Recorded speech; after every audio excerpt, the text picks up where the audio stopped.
আজকে চতুর্থ ক্লাসটি করব, অর্থাৎ সবাই মনোযোগ সহকারে ক্লাসগুলো দেখেন, তাহলে ইংরেজি শিখতে পারবেন। তাহলে শুরু করি। টেল হলো বলা, টেল হলো বলা, আর প্রবলেম হলো সমস্যা। যদি আমরা একসাথে টেল এবং প্রবলেম একসাথে দিয়ে যদি বাক্য তৈরি করি, তাহলে বলতে পারি tell me what's your problem. আমাকে বলো তোমার সমস্যা কী। এর বাংলা হলো আমাকে বলো তোমার সমস্যা কি। সাম হলো কিছু। যদি বলি আমার কিছু সমস্যা আছে, I have some problems, I have some problems, আমার কিছু সমস্যা আছে। উইল হলো করব বা হব, যখনই ভবিষ্যৎ বোঝাবে তখনই আমরা উইল বা শ্যাল ব্যবহার করব। আর কল হলো ডাকা। যদি আমরা একটা বাক্য তৈরি করি তখন বা সেন্টেন্স তৈরি করি তখন আই উইল কল ইউ, আমি তোমাকে কল করব বা ডাকব। লেটার হলো পরে। যদি বলি I will call you later, আমি তোমাকে পরে ডাকব বা কল করব।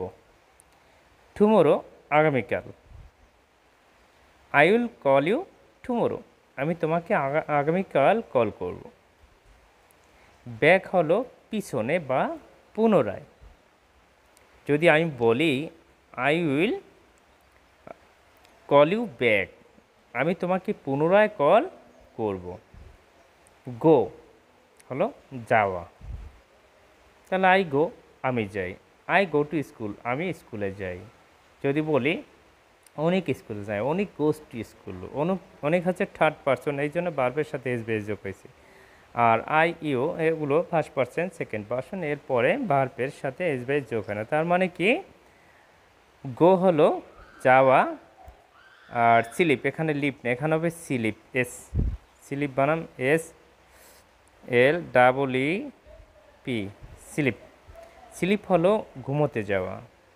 I will go to, sleep হচ্ছে ঘুমানো, অর্থাৎ যদি বলি I will go to sleep, আমি শুতে যাব, শুতে যাব ভবিষ্যৎ বোঝাইছে, এই কারণে আমি I will go to sleep. Now হলো এখন, I will go to sleep now, আমি এখন শুতে যাব। শপ হলো দোকানে, যদি বলি আমি এখন দোকানে যাব, I will go two shop now.